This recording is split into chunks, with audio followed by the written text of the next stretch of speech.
할렐루야. 네. 여러분 추석 명절이 참 길었습니다. 이번 주에 어떻게 명절 다 잘 지내셨나요? 어디 멀리 갔다 오신 분 계세요 혹시? 거의 이제 뭐 저기 가족들이나 자녀들이 다 집으로 오셨을 것 같아요. 저는 이제 처갓집하고 저희 이제 집 우리 집을 갔다 왔는데 이번에 명절 지내면서 다 뭐죠? 전 명절보다 뭘 많이 했냐면 가서 윷놀이를 많이 한 것 같아요. 윷놀이. 저희 집에 가서도 윷놀이 하고 또 처갓집에 가서도 윷놀이를 하고. 근데 참 재밌는 건 저희 집에 가서는 저희 부부가 거의 다 따왔거든요. 이겨가지고 거의 5판 했으면 4판을 이겨가지고 와서 기세 등등해가지고 아이 우리 합시다 해가지고 처갓집에 가서 윷놀이를 했는데 와 다 졌습니다. 이것은 다 졌어요. 윷을 엄청나게 잘 드시더라고요. 그래서 이번 추석 명절이 여러 가지로 함께 좀 즐겁게 저는 지냈던 것 같아요. 아마 여러분들도 명절 가운데 가족들과 함께 즐거운 시간들을 보내셨을 줄로 믿습니다. 제가 설교를 준비하면서 좀 그런 생각을 해봤어요. 언젠가 이제 아마 차가 계신 분들은 종종 경험하셨을 수도 있는데 이렇게 어디 가기 위해서 차를 이제 파킹을 하고 어디 갔다 왔는데 제 차에 이렇게 보니까 누가 모르겠어요. 차 뒤에서 담배 피다 그랬는지 모르겠는데 침을 뱉었는데 차에 묻은 거예요. 제 차에 침이 묻어 있는 거예요. 그러면 차에 침이 묻으니까 제 마음이 어땠을까요, 여러분? 여러분 만약에 여러분들 차나 여러분들 옷에 누가 침을 잘못 뱉어가지고 묻었으면 어떠실 것 같아요? 그죠? 아주 기분이 찝찝하고 아주 더럽고 아마 매서운 눈초리 쳐다보지 않을까요? 뭐야 이 사람 하면서 제가 차에 침이 묻어있는데 기분이 그렇게 안 좋더라고요. 여러분 텔레비전 같은 데 보면 이렇게 야구나 뭔가 이제 야외에서 하는 스포츠들 보면 선수들이 침을 뱉는 장면들이 가끔씩 이렇게 나오거든요.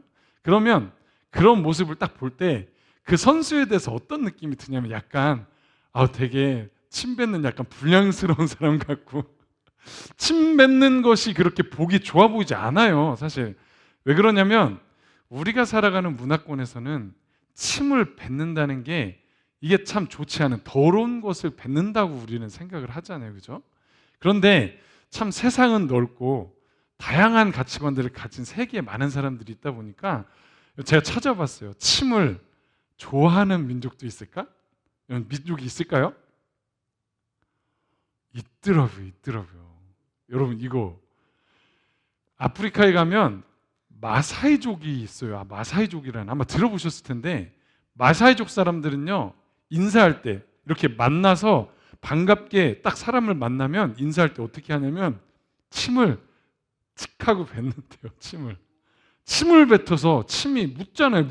그리고 특별히 이제 갓 태어난 아기들이나 결혼하는 굉장히 축하하는 그런 어떤 장소나 사람들을 만났을 때 거기에다가 침을 뱉는다는 거예요. 침을. 이상하죠? 왜 그럴까? 우리는 되게 혐오스러운데 이 사람들은 왜 침을 뱉을까? 왜 그러냐면 이 사람들이 가지고 있는 가치관이 우리랑 다르기 때문에 그래요. 이 사람들이 침을 뱉을 때 그 침은 어떻게 생각하는 거냐면 자기 몸 안에서 나가는 거잖아요. 이게. 그러니까 자기의 생명과 같다라고 생각하는 거예요. 이게. 그러니까 침을 뱉어서 다른 사람한테 묻힌다는 건 뭐냐? 내 생명을 너에게 나눠준다. 이 뜻을 가지고 이 사람들은 그렇게 하는 거예요. 그러니까 갓난아이가 태어나고 결혼식 때 가가지고 막 침을 뱉는 건 뭐냐면 내가 내 생명을 너에게 나눠줄 만큼 내가 너에게 축복하고 너가 아주 잘 되기를 바란다. 나같이 뭐 잘 되기를 바란다. 이런 의미로 막 침을 뱉는 거죠. 그러니까 이 사람들은 침을 뱉어주면 기분이 좋을까요? 나쁠까요? 이 사람들은 좋아할 거예요 아마. 네. 이게 문화권마다 다 다르거든요. 제가 왜 침을 뱉는 얘기로 시작을 하냐면 오늘 본문에 보니까 예수님이 눈먼 사람을 치료하실 때 무엇을 가지고 치료하셨냐? 침을 뱉으시는 거예요. 침을. 우리가 볼 때는 참 의아하죠. 왜 침을 뱉으시지? 우리가 이 상황을 이해하기 위해서는 이 본문을 우리가 좀 상상할 필요가 있어요. 여러분 우리가 맨 처음 읽었던 22절에 보면 어떻게 시작하냐면 이 맹인이 스스로 예수님 앞에 올 수가 없죠. 보이지가 않으니까. 어떻게 보면 사람들이 이 사람을 데리고 예수님께 왔다고 그랬어요. 사람들이 데리고 왔어요. 그러면 여러분 한번 상상해 보세요. 맹인을 예수님 앞에 데리고 사람들이 왔으니까 원래도 예수님 앞에는 사람들이 엄청 많이 있었겠죠. 근데 그 앞에 맹인을 데리고 갔단 말이에요. 그러면 눈이 보이지 않는 맹인이 예수님 앞에 있고, 그렇죠? 예수님 앞에 서 있고 그 주위에 수많은 사람들이 막 지켜보고 있는 거예요. 그냥 지켜보지 않겠죠. 막 웅성웅성하면서 어휴 맹인이 왔네. 아이고 예수님이 어떻게 하실까 하면서 막 엄청난 소리들이 막 울렸을 텐데, 여러분 한번 맹인들이 눈이 보이지 않다 보니까 무엇이 발달할 수밖에 없을까요? 맹인들은 듣는 귀가 엄청 발달할 수밖에 없잖아요. 그러면 눈이 갖춰진 상태에서 자기가 뭐 예수님 앞에 왔다고는 하는데 뭐 왔는지 안 왔는지 모르겠지만 수많은 사람들이 자기를 둘러싸고 막 이 소리가 왕왕왕왕 하는 이 소리가, 자기를 향해서 막 수근수근하는 이 소리가 정말 엄청나게 들렸을 거예요, 아마 제가 볼 때. 그러면 이 맹인 입장에서 이 상황이 좋을까요? 저는 되게 어떨 때 보면 막 되게 수치스러울 것 같아요. 저는 가재도 눈이 안 보이는데 그래서 사람들 앞에 나가는 걸 꺼려 했을 텐데, 예수님 앞에 서서 있는데 많은 사람들이 자기를 둘러싸서 막 뭐라고 하는 소리가 들릴 때 막 당황스럽고 수치스럽고 막 좀 마음이 힘들지 않았을까, 좀 막 그런 생각이 들거든요. 왜냐하면 귀가 너무 발달해 있으니까. 여러분 이 상황에 예수님이 어떻게 하시는지 한번 보세요. 23절을 같이 한번 읽어볼게요. 시작. 예수께서 맹인의 손을 붙잡으시고 마을 밖으로 데리고 나가사 눈에 침을 뱉으시며 그에게 안수하시고 무엇이 보이는지를 물으시니라. 아멘.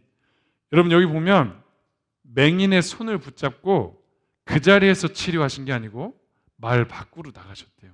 이게 무슨 얘기냐면 사람들이 많이 모여있는 장소를 피해서 그 사람만 밖으로 좀 데리고, 뭐 제자들 정도는 데리고 가셨을 수 있겠죠. 가셔서 거기서 치료하시기 시작했다는 거예요. 여러분 여기서 우리는 뭘 볼 수가 있냐면 그 맹인을 향한 예수님의 배려, 그 사람의 상황, 지금의 심정을 너무 잘 알고 계시는 거예요. 그래서 그 사람을 어떻게 보면 밖으로 데리고 일단 나와요. 그리고 두 번째 중요한 건 뭐냐면 그 맹인이 많은 사람들 앞에서 치료받는 것도 어떻게 보면 감격일 수 있지만 거기는 막 수근수근하고 사람들이 엄청나게 많잖아요. 근데 조용한 곳에 데려가서 치료하실 때는 어떤 역사가 있냐면 이 맹인이 예수님께 더 집중할 수 있게 되는 거거든요. 더 집중할 수 있게. 그때 예수님이 어떻게 치료하셨냐면 눈에 침을 뱉으시며, 이 눈에 침을 뱉으시며. 여러분 예수님이 왜 눈에 침을 뱉으셨을까요? 여러분 제가 찾아봤는데 이 당시 유대 그 근동 지방과 이때가 로마 헬라의 어떤 문화 안에 있었잖아요. 그 문화권 안에 있는 가치관 속에 민속 요법 중에 치료할 때 침을 사용하거나 손을 얹어서 안수하거나 하는 일들이 종종 있었대요. 그래서 사람들은 치료할 때 침을 사용하기도 했다는 거예요. 여러분 한번 우리도 여러분 예전에 모기에 딱 물리잖아요. 여기 모기에 물려요. 그럼 여러분 어떻게 하세요? 침을 바르잖아요. 그죠? 그게 효력이 있을까요? 침 바르는 게?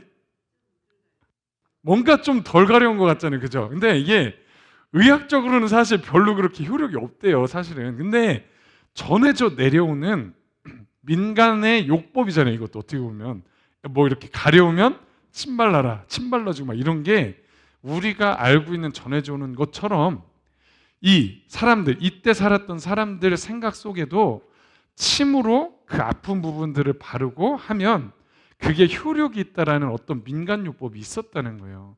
그러니까 지금 오늘 예수님이 침을 뱉은 건 뭐냐면 이 맹인으로 하여금 어떻게 느끼는 거예요? 아, 예수님이 나에게 지금 치료하고 계시는구나. 사람들이 많은 곳에서 내가 막 정신이 없을 때 나를 조용한 곳으로 끄집어내셔서 그곳에서 나에게 지금 열심히 치료하고 계시고 내가 나을 수 있도록 주님이 애를 쓰고 계시는구나. 지금 이거를 맹인이 느끼고 있는 거예요. 그리고 또 안수하시잖아요. 그죠? 여러분, 여기서 이 말씀을 통해서 저는 뭐를 깨달을 수 있냐면, 이게 오늘 여러분들하고 좀 나누고 싶은 첫 번째 말씀인데, 예수님은요 이 맹인에게 있어서 자기가 가장 알 수 있도록, 뭔가 지금 치료하고 있고 하나님이 나에게 역사하신다는 것을 그 사람이 이해할 수 있도록 다가오신 것처럼, 오늘 우리 한 사람 한 사람, 왜냐하면 우리도 다 배경이 다르잖아요. 우리가 살아온 배경이 다르고 생각하는 가치관이 다 다른데, 그리고 하는 일들이 다 다르고, 주님은 그렇게 여러분들이 이해할 수 있는 상황과 방법으로 찾아가셔서 여러분들에게 말씀해 주신다는 거예요. 여러분, 이걸 믿으시기 바랍니다. 예수님이요 성경에 보면, 사복음서에 보면 치료하시는 방법들이 굉장히 다양합니다. 어떨 때는 여기처럼 침을 뱉기도 하시고, 손을 얹어서 고치기도 하시고, 어떨 때는 말씀으로 하시기도, 말씀으로 그냥 나았다, 네 믿음이 널 구원했다 이러면서 치료가 막 일어나기도 하고, 어떤 사람은 그 귀에다가, 안 들리는 사람들은 손가락으로 귀에다가 이렇게 대시기도 하시고, 뭔가 축사할 때는 막 쫓듯이 막 명령으로 막 강하게 하실 때도 있고, 다양한 모습과 방법으로, 어떤 사람은 막 그냥 손을 잡아서 일으키기도 하고요, 다양한 방법으로 하시거든요. 왜 그렇게 하실까? 사실 예수님이 말씀만 하셔도 되는 건데, 왜 그러냐면 그때그때마다 다양한 사람들, 그 사람에게 맞게, 그 사람이 하나님을 만나는데 가장 이해하기 좋은 방법으로 예수님이 찾아가셔서 치료의 방법을 사용하시는 거예요.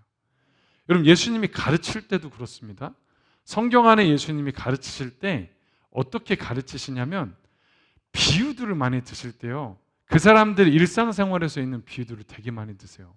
포도원 농부의 비유, 그죠? 그 당시에 포도 농사 짓는 걸 다 아니까. 씨 뿌리는 자의 비유, 그 당시에 농사 짓는 사람들이 많이 있었으니까. 주인과 종의 비유, 그때 신분제도 안에서 주인과 종의 모습을 누구보다 잘 아니까 사람들이 이해하는 모습으로 찾아가셔서 말씀하신다는 거예요. 여러분, 만약에 하나님이 저에게 오셔서 되게 고차원적인 막 철학적인 언어로, 뭔가 문학적인 표현으로 저에게 오셔서 예수님이 말씀하신다면, 아마 저는 하나님을 잘 이해하지 못할 거예요. 어려워가지고. 하나님 나라를 그렇게 표현한다면 저는 이해하지 못할 거예요. 근데 예수님은 우리가 이해할 수 있는 방법으로 찾아오신다는 거예요. 제자들에게도 찾아가실 때, 특별히 어부들이었던 제자들에게 말씀하실 때 뭐라고 말씀하십니까? 가셔서 너희들이 사람을 낚는 어부가 되리라. 표현 자체가 그들이 이해할 수 있는 삶의 언어로 다가가셔서 쫙 말씀하신다는 거예요.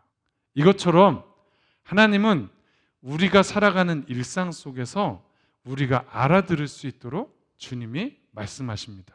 제가 어떤 예화를 좀 들은 적이 있는데, 어떤 청년 이야기였거든요. 그 청년이 아마 뭔가를 막 사업하기 위해서 계획하면서 준비했던 일들이 막 있었던 것 같아요. 여러 가지 것들을 하는데, 해나가는데 그 계획들이 다 안 된 거예요. 다 무너지고 다 실패하고. 그러니까 이게 막 준비했던 그 시간과 돈과 노력들이 막 다 무너진 것 같으니까 얼마나 힘들겠어요, 이 사람이. 그러니까 그 마음에 하나님에 대한 원망이 막 섞이기 시작하는 거예요. 내가 이렇게 열심히 하고 뭐 신앙생활 하면서 뭐 잘못한 것도 없고 그런데 이게 왜 이렇게 안 됩니까? 그러면서 막 하나님 앞에 막 되게 불평씩 막 섞인 마음과 어떤 투로 막 이렇게 있는데, 그러면서 어느 날 이렇게 길을 걸어가는데 그 길가에서 뭐를 봤냐면 이걸 본 거예요. 이걸. 여러분, 제가 너무 확대한 걸로 이렇게 보여드렸는데, 어떤 돌 언덕 같은데 이렇게 가다 보면, 사실 여러분 저기에서 풀 한 포기가 자란다는 게 저게 쉬운 일이 아니잖아요. 근데 신기하게 이런 어떤 돌길, 돌밭 같은데 쭉 가는데 저기에서 이 풀 한 포기가 딱 피어난 걸 본 거예요, 이 사람이. 근데 그때 어떤 마음이 들었냐면, 야, 참 이 척박하고 힘든 상황에서 저기서 난다는 것 자체가 놀랍잖아요. 씨가 이렇게 심겨져 가지고 이렇게 푸릇푸릇하게 된다는 게, 그래서 막 너무 대견했다는 거예요. 참 너 너무 대견하다. 잘 자랐으면 좋겠다. 이런 마음으로 보면서 지나가는데, 그때 하나님이 그 청년의 마음 가운데 뭐라고 말씀하셨냐면, 아들아 그러겠죠. 아들아, 내가 너를 그렇게 바라보고 있다. 내가 너를 이 상황 가운데 너는 힘들다고 하고 있지만 그 안에서 꿋꿋하게 성장하면서 자라가는 너의 모습을 내가 그렇게 대견하게 바라보고 있다. 그리고 넌 반드시 성장할 거야. 내가 너와 함께하기 때문에. 여러분, 이때 그 마음의 감동을 받으면서 청년이요 펑펑 울었다는 거예요. 제가 왜 이 말씀을 드리냐면, 우리의 삶에 아무것도 아닌 것 같은데요, 우리가 하는 일, 우리 일상에서 걸어가든 누구를 만나든 어떤 일들을 할 때 하나님이 저와 같이 우리에게 깨닫게 하시고 우리가 이해할 수 있도록 말씀하신다는 거예요. 사랑하는 우리 하이교회 성도 여러분, 우리가 좀 일상에서 이런 하나님을 만나게 되시기를 주님의 이름으로 축복합니다. 근데 이러기 위해서는 우리가 좀 훈련이 필요한 것 같아요. 어떤 훈련이 필요하냐면, 좀 하나님 앞에 뭐 이렇게 좀 하나님을 좀 생각해야 되겠죠. 평상시에 주님에 대해서 아무것도 생각하지 않고 그냥 있다 보면 사실 이런 것들이 캐치되기가 쉽지가 않은데, 어떤 일이 있을 때, 누구를 만날 때, 또는 어려움이 있을 때 여러분들이 좀 하나님 앞에, 하나님 알게 해주세요, 깨닫게 해주세요, 좀 우리가 내 삶에서 이런 것들 하나님이 말씀하시는 걸 제가 볼 수 있도록 도와주세요, 뭔가 주님을 묵상하고 생각하는 이런 일상의 어떤 모습들이, 훈련들이 조금씩 있을 때 하나님의 이 말씀들이 더 우리에게 다가오고 깨닫게 될 것이라고 저는 믿습니다. 이런 것들을 통해서 삶에서 주님을 많이 경험하고 만나게 되시기를 주님의 이름으로 축복합니다. 두 번째는 우리 23절에서부터 25절을 먼저 한번 읽어볼게요. 시작. 예수께서 맹인의 손을 붙잡으시고 마을 밖으로 데리고 나가사 눈을 침에 뱉으시며 그에게 안수하시고 무엇이 보이느냐 물으시니 쳐다보며 이르되 사람들이 보이나이다. 나무 같은 것들이 걸어가는 것을 보나이다 하거늘 이에 그 눈에 다시 안수하심에 그가 주목하여 보더니 나아서 모든 것을 밝히 보는지라. 아멘. 여러분, 여기 이 말씀을 읽을 때 좀 의아한 거 하나 없으세요? 의아하다. 왜 이렇게 하셨지? 여기 보면 예수님이요 먼저 침을 뱉고 안수하셨더니 너 뭐가 보이니? 라고 물으셨을 때 나무 같은 것들이 걸어다니는 게 보입니다. 사람 같아요. 그리고 나서 한 번 더 어떻게 보면 안수하세요. 그 눈에 안수를 하시거든요. 그랬더니 밝히 보이더라 이렇게 말씀하세요. 이게 무슨 얘기냐면, 지금 예수님의 치유가 한 번에 일어난 게 아니고 한 번 하고 좀 희미해요. 그러니까 한 번 더 기도하신 거예요. 그럼 여기서 저희가 생각할 수 있는 게 뭐냐면, 뭐야, 예수님이 능력이 없으신가? 분명히 다른 곳에서는 한 번에 치유하시기도 하시고 능력으로 그냥 말씀만으로 치유하시기도 하시거든요. 근데 여기서는요 한 번에 치유하시는 게 아니라 두 번에 걸쳐서 치유하세요. 여러분, 왜 예수님이 여기서 이렇게 두 번에 걸쳐서 치료를 하실까요? 여러분, 우리가 이걸 알기 위해선 이 맹인을 치료하는 이 본문의 내용의 전과 후를 우리가 좀 알아야 되는데, 먼저 전에 22절 전에 21절에 뭐라고 끝나는지를 우리가 봐야 됩니다. 한번 21절 읽어볼게요. 시작. 이르시되 아직도 깨닫지 못하느냐 하시니라. 아멘. 이게 무슨 얘기냐면, 이 전에 무슨 일들이 있었냐면 오병이어 말고 칠병이어 사건도 있었어요. 예수님의 역사 가운데 7,000명을 먹이시는 놀라운 역사가 일어났는데, 그 일어난 후에 배를 타고 이 지방으로 배를 타고 건너오시거든요. 그때 제자들하고 배 안에서 말씀하시는 거예요. 누룩을 조심해라, 서기관들의 뭐를 조심해라 이러면서 막 얘기를 하는데, 그게 예수님은 그들의 교훈을 얘기하는 건데, 제자들은요 떡을 안 가져왔다, 우리가 떡을 안 가져왔다, 또는 예수님이 뭘 말씀하시는지를 깨닫지를 못하는 거예요. 막 이게 둔한 거예요. 뭘 얘기하시는 거지? 아직도 깨닫지 못하는, 그러니까 예수님이 제자들을 향해서 막 답답하셨던 것 같아요. 아직도 너희들이 깨닫지 못하느냐. 예수님이 제자들을 부르신 후에 많은 것들을 보여주시고 많은 가르침으로 깨닫게 해주셨거든요.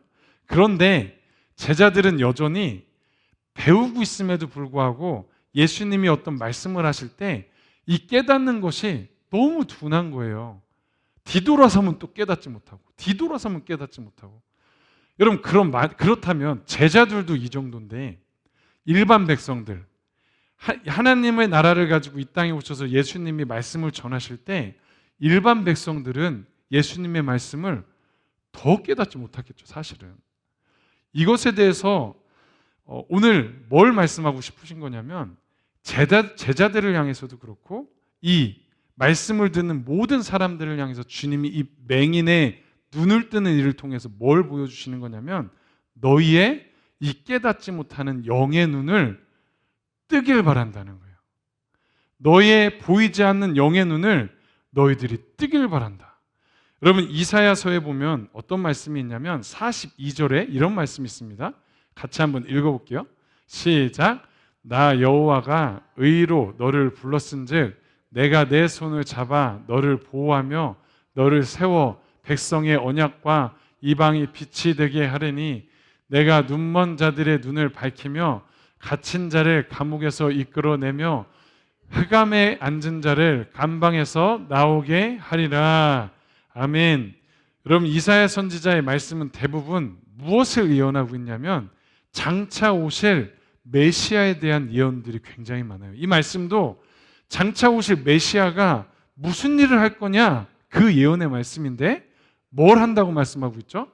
그가 백성의 언약과 이방의 빛이 되신대. 빛으로 비추셔서 그 다음에 어떻게 한다고요? 눈먼 자들의 눈을 밝히러 오신다는 거예요. 예수님이 이 땅에 오신 이유가 눈먼 자들의 눈을 뜨게 하시기 위해서 오셨다는 거예요.